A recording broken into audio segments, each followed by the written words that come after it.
Assalamualaikum warahmatullahi wabarakatuh. Perkenalkan, saya Muhammad Arif Farizanda. Di sini saya akan mendemonstrasikan bagaimana cara melakukan stabilisasi dan transportasi pasien. Nah, di sini saya akan menyebutkan dulu alat-alat yang digunakan. Yang pertama ada long spine board atau longboard. Nah, ini gunanya untuk mengevakuasi pasien untuk diangkat menuju ke ambulan. Lalu ada collar vertikal. Nah, ini fungsinya untuk menyanggah atau memfiksasi leher pasien agar tidak banyak bergerak. Lalu yang terakhir ada kain. Nah, kain ini digunakan untuk mengikat pasien di atas long spine board agar tidak terjatuh pada saat pengangkatan. Selanjutnya saya akan melakukan tindakan yaitu primary survey untuk mengetahui tingkat keparahan dari pasien. Nah, pertama kita itu menggunakan 4 metode, yaitu ada A, B, C, dan D. A itu airway, B itu breathing, C itu circulation, dan D itu disability. Nah, saya sekarang akan mencontohkan untuk yang A itu atau airway, di mana kita itu menilai dari jalur nafas pasien. Nah, untuk airway-nya kita perhatikan dulu, kita gunakan metode head tilt chin lift. Nah, sebelumnya itu kita perhatikan dulu apakah si lehernya itu mengalami cedera atau fraktur. Nah, jika leher ini tidak mengalami cedera atau fraktur, kita dapat melakukan metode head tilt dan chin lift seperti ini. Head tilt dan chin lift. Nah, agar jalur udaranya itu atau airway-nya terbuka. Selanjutnya, jika pasien ini mengalami cedera atau fraktur di tulang belakang, kita dapat menggunakan metode jaw thrust seperti ini. Nah, seperti itu. Selanjutnya ada metode B yaitu breathing. Kita itu menilai dari menggunakan 3 metode yaitu look, listen, dan feel. Yaitu kita lihat apakah dada pasien itu mengembang dan mengempis, lalu kita dengarkan suara hembusan nafas pasien, dan kita feel atau kita rasakan menggunakan jari di hidung pasien. Pada pasien ini jika ditemukan kekurangan oksigen, maka kita harus melakukan intubasi. Selanjutnya yaitu adalah circulation, di mana kita itu menilai dari nadi pasien. Kita raba nadi pasien di arteri radialis.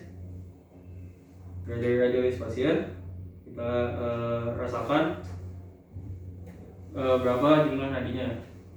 Nah, pada pasien jika nadinya itu tidak teraba atau tidak ada, dapat menjadi tanda-tanda bahwa pasien ini mengalami henti jantung, dan selanjutnya kita dapat melakukan tindakan resusitasi jantung paru. Nah, yang terakhir ini adalah D atau disability, di mana kita mengukur dari tingkat kesadaran pasien, di mana kita dapat menggunakan yang pertama itu pen light untuk melihat apakah pupil pasien masih dapat berkonstriksi atau tidak. Kita senterkan ke mata pasien, lalu kalau sudah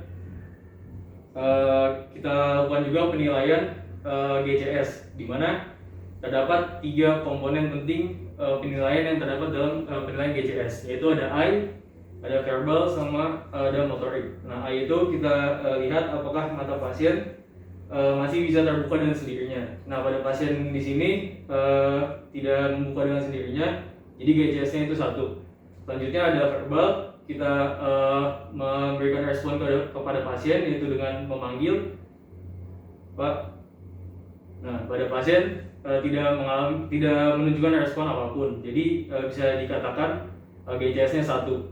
Yang terakhir itu adalah motorik, yaitu meminta pasien itu untuk mengangkat tangan atau anggota tubuh lainnya untuk menandakan apakah masih bisa motoriknya masih bekerja atau tidak.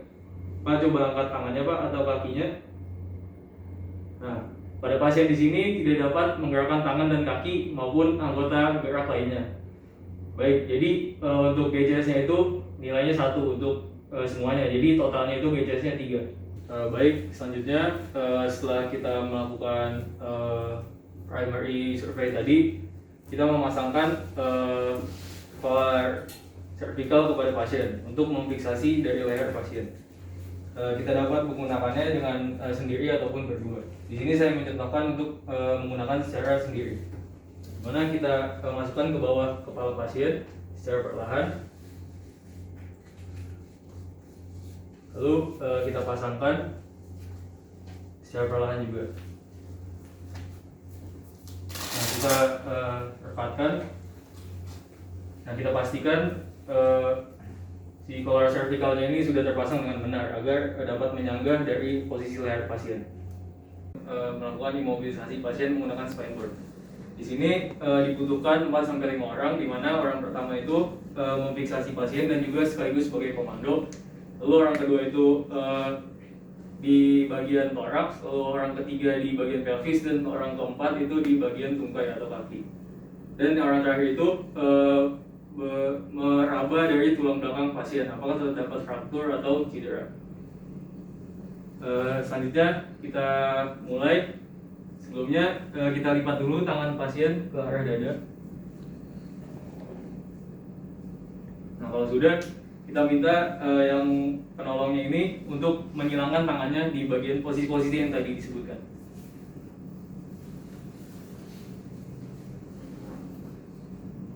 Baik, dengan komando saya, dengan hitungan 1, 2, 3 di lock roll ke arah badan penolong. 1, 2, 3. Nah.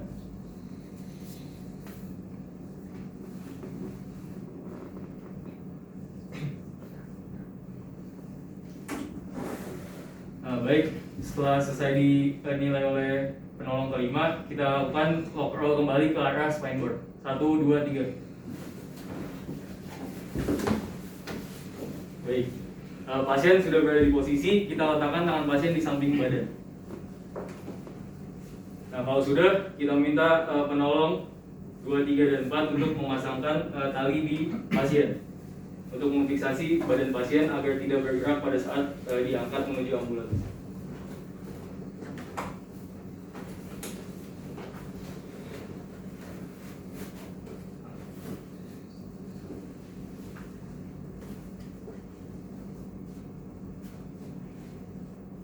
Baik, pada pasien ini telah selesai dan kita tinggal menunggu ambulans datang. Dan juga terdapat juga satu metode lagi, yaitu dengan scoop stretcher. Nanti akan saya jelaskan. Nah, selanjutnya saya akan menerangkan tentang scoop stretcher. Nah, atau tanduscope. Di sini caranya itu yang pertama kita siapkan dulu tanduscope-nya. Lalu kita buka kunci yang ada di tanduscope ini agar tanduscope itu terbagi menjadi 2. Nah, setelah itu pasien yang sudah ada di bawah atau di lantai, kita masukkan atau kita selipkan si tanduscope-nya itu ke bawah pasien.